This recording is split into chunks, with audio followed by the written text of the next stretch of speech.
Hi everyone, this is doctor Enja from Madeva dental care. ఈరోజు మనం ఏ foods తీసుకుంటే మన టీత్ స్ట్రెయిన్ అవ్వడానికి ఛాన్సెస్ ఉంటుందో చూద్దాము.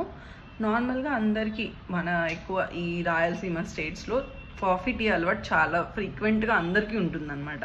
అది కూడా ఎక్సెసివ్ టైమ్స్ తీసుకుంటూ ఉంటారు, మల్టిపుల్ టైమ్స్ తీసుకుంటూ ఉంటారు. కొంతమందికి హాఫ్ అన్ అవర్, కొంతమందికి 1 hour అట్లా తీసుకుంటూ ఉంటారు. సో అది టీ కాఫీ తాగడం వల్ల మనకి స్ట్రెయిన్ అయ్యే ఛాన్స్ ఉంటుంది. And flavoured drinks, coloured and flavoured drinks తాగడం వల్ల కూడా మన టీత్ అనేవి స్ట్రెయిన్ అవ్వడానికి ఛాన్సెస్ ఉంటుంది. And some kind of berries అవి తినడం వల్ల కూడా ఒక్కొక్కసారి అంటే ఎక్కువ క్వాంటిటీలో తినడం వల్ల మన టీత్ అనేవి స్ట్రెయిన్ అవ్వడానికి ఛాన్స్ ఉంటుంది అనమాట. అండ్ ఇవన్నీ అవాయిడ్ చేయడానికి మనము ఏం జాగ్రత్తలు తీసుకోవాలి అని అంటే, టీ తాగిన వెంటనే, కాఫీ తాగిన వెంటనే, ఫ్లేవర్ డ్రింక్ ఏదైనా తాగిన వెంటనే మనం పుక్కిలించుకొని ఊయడం అనేది అలవాటు చేసుకుంటే స్ట్రెయినింగ్ అనేది కొంతవరకు తగ్గడానికి ఛాన్స్ ఉంటుంది అనమాట. Hope this is useful. That's all for today. Thank you.